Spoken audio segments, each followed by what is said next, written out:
warahmatullahi wabarakatuh. Alhamdulillah kita bisa bertemu kembali pada kesempatan kali ini anak-anakku semua kelas 11-8. Pada kesempatan kali ini izinkan Bapak di sini akan mengenalkan yang sudah kalian bisa lihat di slide ini. Apa itu? Pemanfaatan kecerdasan artifisial atau kita biasa menyebutnya AI dalam inovasi di berbagai sektor ataupun bidang. Ya. Yang pertama perlu kita pahami apa itu kecerdasan artifisial sendiri, yaitu yang sering kita kenal dengan AI ya. Kecerdasan artifisial adalah cabang ilmu komputer yang berfokus pada pengembangan mesin yang mampu berpikir, belajar, dan bertindak layaknya manusia. AI mendorong efisiensi, inovasi, dan pertumbuhan di berbagai sektor.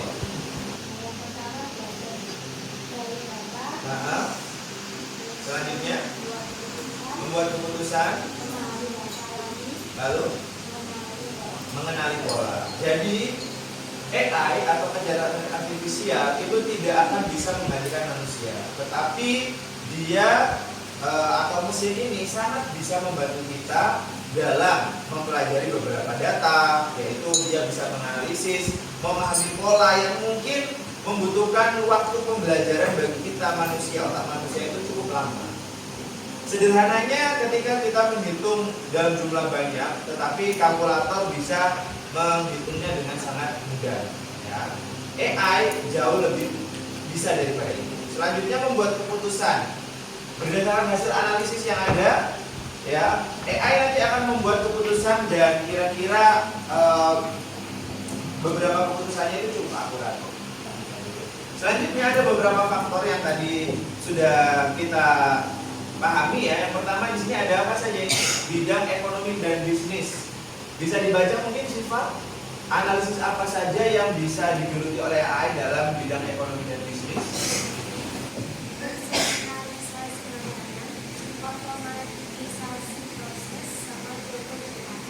Nah, jadi berdasarkan bidang ekonomi dan bisnis yang bisa dibantu oleh AI ya, ini nanti akan merevolusi dunia bisnis, yaitu operasional itu pasti sangat efisiensi ya, kemudian layanan juga lebih baik.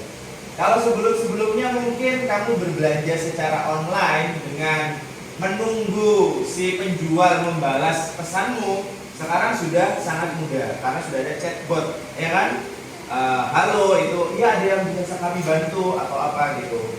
Tapi ada juga chatbot yang tidak bisa menjawab. Kenapa? Karena itu di luar kuasanya dia. Seperti kira-kira kalau misalkan ini dan ini itu harus gimana ya? Nah dia nggak bisa mikir seperti itu. Tapi kalau misalkan dia begitu ya. Nah ini salah satunya yaitu personalisasi layanan yang tadi yang saya sampaikan, yaitu apa? Rekomendasi produk yang bisa disesuaikan, layanan pelanggan berbasis chatbot yang responsif ya. Kayak manusia mengetik itu lebih cepat mana? Chatbot atau manusia? Lebih cepat chatbot. Tapi chatbot tidak akan bisa tahu jawabannya kalau misalkan pertanyaan terlalu sulit. Sama halnya dengan AI, kalau misalkan ditanya siapa saya, ya dia nggak tahu gitu. Kecuali kamu sudah sampaikan sebelumnya, saya adalah ini saya lahir tahun 2005 misalkan. 30 tahun lagi saya umur berapa? Ya tahu gitu. Karena sudah ada basis datanya. Pastinya dengan adanya AI ya, seharusnya pelayanan publik kita itu juga menjadi lebih efisien. Pertama, kita bisa menggunakan chatbot sama seperti ketika kita berbelanja. Kenapa tidak? Karena misalkan kadang-kala itu untuk jadwal pastinya saja itu kan kita kesulitan kan, harus berangkat pagi-pagi padahal sampai sana belum buka dan sebagainya. Selanjutnya pengambilan keputusan berbasis data, ini juga analisis data yang besar, kayak misalkan dekat-dekat sini aja lah sawahan.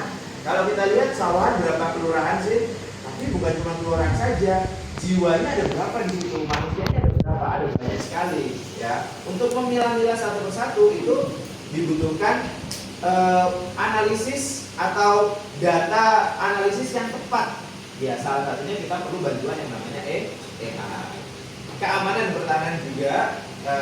Saya rasa ancaman siber itu merupakan ancaman kita bersama, terutama banyak sekali seringkali ya kita ya nomor gak dikenal tiba-tiba telepon kita. Pernah mengalami?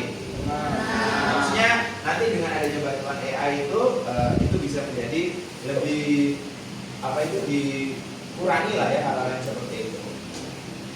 Selanjutnya di sini ya dalam bidang pendidikan dan kebudayaan.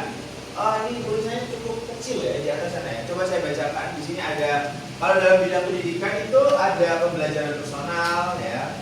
Sudah berapa kali kalian belajar tapi tutornya adalah AI? Sering kali ya. Kalian tanya ini apa, itu apa, kemudian yang menjawab adalah sistem itu sendiri. Kemudian ada juga tutor virtual yang mana ketika kamu memberikan suatu gambar atau video terkait apa yang kamu sampaikan, dia bisa memberikan bantuan berupa umpan balik atau feedback ya kepada kita.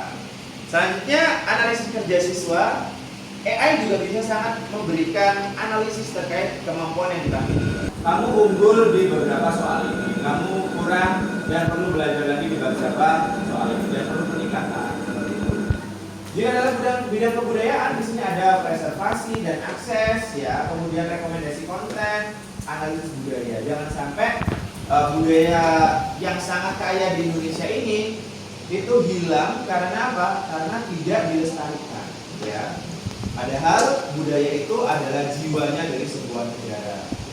Jadi Indonesia kadang nggak tahu masyarakatnya seperti apa, tapi tahu budayanya seperti apa. Nah itulah dia. Maka dengan AI kita bisa mendigitalisasi artefak, ya restorasi karya-karya seni seperti yang sangat familiar kalau di Indonesia itu adalah peninggalan-peninggalan berupa apa?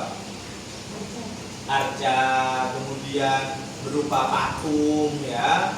Nah itu bisa digitalisasi dengan seperti apa? Mungkin dengan ditampilkan menggunakan 3D, ya, ditampilkan menggunakan 3D print atau bagaimana agar bisa apa? Memvisualisasikan, atau AI bisa membantu mengkonstruksi ulang, seperti ada artefak-artefak yang rusak dikonstruksi ulang seperti itu. Selanjutnya di sini ada rekomendasi konten, yaitu mungkin film, musik atau buku yang bisa memperkaya budaya kita ya. Selanjutnya analisis budaya, di sini memahami tren seni dan budaya melalui analisis data besar. Sampai di sini sebelum kita lanjut ada pertanyaan? Lanjut ya. Nah, jadi dalam bidang kesehatan juga AI ini ternyata bisa membantu, yaitu apa? Diagnosis yang lebih akurat jika menggunakan AI. Seperti penyakit ini seperti apa? Seperti di sini ya, diagnosis penyakitnya yaitu dari CT scan atau MRI. Jadi CT scan itu tanpa harus melihat lebih dalam bisa mendeteksi penyakit lebih dini di sini. Kemudian ada juga pengembangan obat dengan ramuan-ramuan, campuran-campuran molekul obat yang bisa ditambahkan atau disempurnakan lagi oleh AI. Nah, di sini ada juga kedokteran presisi, yaitu perawatan yang disesuaikan berdasarkan profil genetik pasien. Karena kadang-kala setiap pasien itu nggak sama antara satu dengan yang lainnya. Dan juga otomatisasi produksi atau produksi obat-obatan yang sudah tidak menggunakan tenaga manusia atau menggunakan tenaga robot. Ya. Kemudian pemeliharaan prediktif seperti kegagalan mesin, kemudian mengurangi downtime atau waktu yang tunggu. Seperti yang misalkan ada masalah nih di rumah sakit, ternyata antriannya panjang sekali. Nah, gimana cara menguranginya agar tidak terlalu panjang antriannya? Nanti di situ AI bisa memberikan solusi atau untuk terkait masalah tersebut. Tidak hanya itu, di sini AI juga bisa digunakan dalam apa? Agribisnis dan juga apa? Teknologi informasi. Apa itu agribisnis? Yaitu apa? Pertanian. Jadi seperti kalian lihat di sini ya. Kalau di sini gambarnya adalah sebuah drone yang digunakan dalam pertanian atau perkebunan. Apakah memungkinkan? Sangat mungkin. Mungkin sekarang kalian belum pernah melihatnya secara langsung ya, tapi maybe 10 tahun atau ya 5 tahun aja lah dari masa sekarang itu mungkin akan bisa digunakan ya. Sekarang coba kita lihat 5 tahun yang lalu kalian kelas berapa? SD apa SMP? SD. SMP ya, SMP kelas 1. Pernah bayangkan nggak apa namanya apa yang hype sekarang itu bisa hype di masa 5 tahun yang lalu? Enggak kan? 5 tahun yang sekarang itu sudah jauh berbeda daripada 5 tahun yang lalu. Selanjutnya di sini ada juga teknologi informasi dan komunikasi. Nah, tapi berdasarkan apa yang kita sampaikan tadi, ada nggak kelemahannya AI? Ada nggak? Halo, ada nggak? Ada kelemahannya AI. Ya itu apa?